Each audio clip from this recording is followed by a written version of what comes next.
first off, just now it's been a couple days. What's it look like your first couple days as a head coach now? It's been absolutely crazy, but in a great way. I mean, I probably haven't put my phone down to about 11 o'clock every night, just with the amount of text messages and emails and people reaching out and things I also got to get done in between all that for the program and that. But it has been awesome, and I've highly enjoyed it, and I look forward to continuing. Obviously, we talked a lot in the press conference about what's to come. I kind of want to look back now to kind of what got you here in the first place.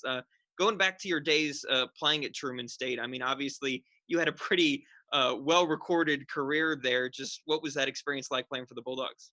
Yeah, I mean, it was special for me. When I chose Truman and went to Truman and attended Truman, the head coach there, it was her first year as well. So it was pretty much like, let's together build this program. I was the only freshman there, and let's build this program into something special. And we went 9-16 my first year there, and my last year there, we're won 22 games. We went to the Sweet 16. It was an awesome experience. So I had some great people that are obviously were my teammates then and now great friends of mine that really contributed as well, obviously. But it was a really good experience. Now, obviously, your playing career didn't end there. You went over and played in Yeah. Norway, right? What was that like? Yeah. So when after I was done, I had the opportunity to go over to Norway, and I went over there only 1 year, and I was ready kind of to be done after 1 year. But it was different. It's so different.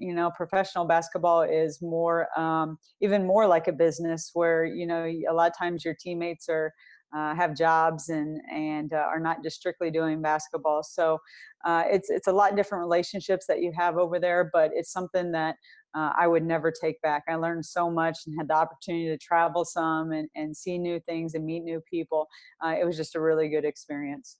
From there, was the next step, it was assistant coach at Quincy? Yes, yeah. So my cousin played for Quincy, and her dad called me and said they needed an assistant, and I honestly was going back to school at Truman to get my master's, is what I was thinking I was going to do, and then probably teach high school and coach high school basketball. But they needed an assistant, and so I was like, well, let's just go see how I feel about this. And went on the interview, and I actually walked out of there after the interview and said, man, if I mess this up, I'm going to be so mad at myself, because I loved it and got very fortunate to get the job there, and was there for 4 years. And I worked under Larry Just, who, if you do any research on him, you can just see that all he's done in his coaching career is win. And he took over that program. His first year had 0 wins, and then I came on, I think, his third year there. And we went to Sweet 16 twice. We went to Elite 8 once. We won back-to-back regular season and conference tournament champions. And I couldn't have had a better mentor. Really taught me how to win on and off the floor with kids. And I was very, very fortunate in that aspect. So you weren't necessarily coming out of your playing career really pushing for an immediate coaching spot. It was just kind of something that happened. Yeah, I always say that I grew up in a small town, and I think a lot of times in the areas that you grow up in are kind of the professions that you kind of navigate towards or pick. So college coaching, even though I played college basketball, I never really thought about being a college coach.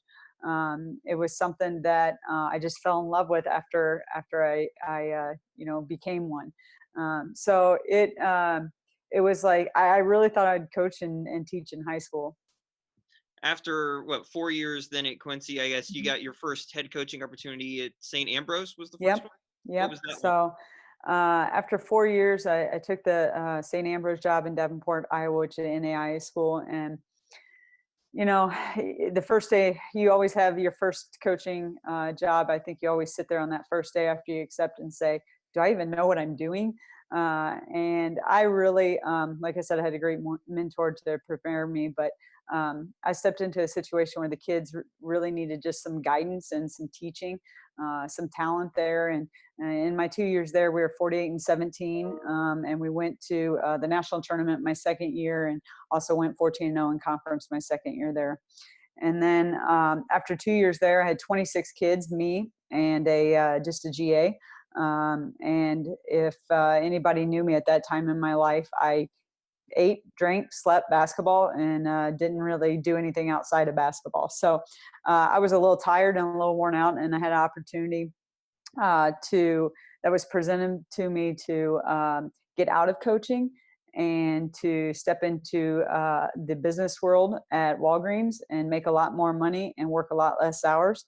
And it was 100% not for me. So after being out a couple of years, the AD at Ashford University, which was in the MCC of same conference as St. Ambrose, called me and said, "Hey, we need a head coach to come in here and rebuild this. Are you interested?" And I jumped on the opportunity immediately. So that's how I got in that gap year, those couple of gap years, and then how I got back into coaching. I'm curious what kind of now you view as the major difference between the first time you made the switch into head coaching and now Hmm. this time now stepping back into it again. Yeah, it's crazy because I think as I think you can always learn, obviously, as a head coach and an assistant and all those situations. But being out of coaching and then having the opportunity to come back in, I think I learned so much about myself and um, just the value and how much I really cared about impacting lives of kids. I think it kind of changed the way I coach and made me a better coach because of being out of it. So I think there's always, I guess, good and bad about it, but I definitely think it helped me in my career. You mentioned Ambrose. Obviously, after that, then you get probably an opportunity you were hoping for a while in going back to your alma mater in Truman Yeah. State. I can only imagine that must have been a pretty special moment. Yeah, absolutely. I mean, that job opened up and, I wanted to make that next jump in my career. And, I thought going back to a place that was so special to me would be an amazing opportunity. And I got fortunate and lucky enough to get the job there.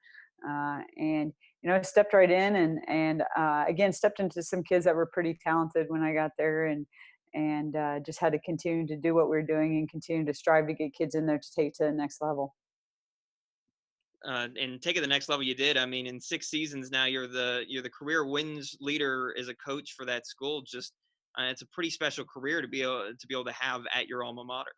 Yeah, absolutely. And that's not just me. I had some great assistants alongside me and GAs and and players, and it was about the people around me that made that happen. And we worked hard, and I feel like we did it the right way, and some really nice things came from that. And a question you've gotten a few times, I know, but then from there, Yeah. the decision to come to Drury as an assistant, just what was that process like? What made it the right choice? Yeah. I felt like at Truman, we had pretty much tapped out with and reached probably the highest level that we could possibly reach with our resources and scholarships and those kind of things there. And I felt like at that time in my career and in my life that, I wanted more. I wanted more. I wanted to really be somewhere where I felt like, I can take that next level and win championships and win a national championship and do it on a high level and scale all the time. And so, when it kind of opened up and I was kind of looking into it, and Coach Miller and I were talking about it, and I also knew in the back of my mind, obviously nothing's guaranteed, nothing's promised, and those kind of things. But I knew she was having a lot of success, and she might be presented with some opportunities if she chose to take them in the future as well. So, with that kind of all that in mind, and the thought that, well, even if I go, I could probably go with her, or I could stay and get the head job possibly. So I knew it was a good situation for me either way in my coaching career. It helped me accomplish what I wanted to do next. You mentioned Coach Miller. I'm curious if you've thought about, I mean, looking at it, they're pretty similar tracks. You were, one of the best players at your university. You come back and become a head coach there, one of the best head coaches, and then move on to a place hopefully looking for more resources. It's a lot like the track Coach Miller's taken as well, isn't it? Yeah, a little bit, I would say. She's young and pursuing some higher things, and I think it is kind of similar to that. I mean, if you asked her when she was kind of going through this process, it wasn't easy. For the same reason that when I left Truman, it wasn't easy. When she called and we kind of talked about it, I said, "Man, I know what you're going through. I know how hard of a decision it is." And um, I think you get to that point like she didn't, that she wanted more. She wants more. She wants another challenge, and she wants to continue to build. And um, it's a tough decision always, but I feel like if it's the right decision if you're looking for out for your career. That's all I had about your history, pretty much. I was curious. Haley a couple times now has tweeted something about some news. I know she told me she was looking into coaching. Have you had any chance to talk with her at all about as she kind of looks into the coaching world? Yeah, I've talked with her here and there a little bit, and I think she's on the prowl for some possible GA type stuff and getting into coaching. I think that is of interest to her, and I'm supporting her and helping her and doing everything I can in those areas. But I can't give away any secrets right now. Awesome. That's all I got for you, Coach. Thanks so much for talking with me. Thank you. I appreciate it. We'll talk Bye. to you later.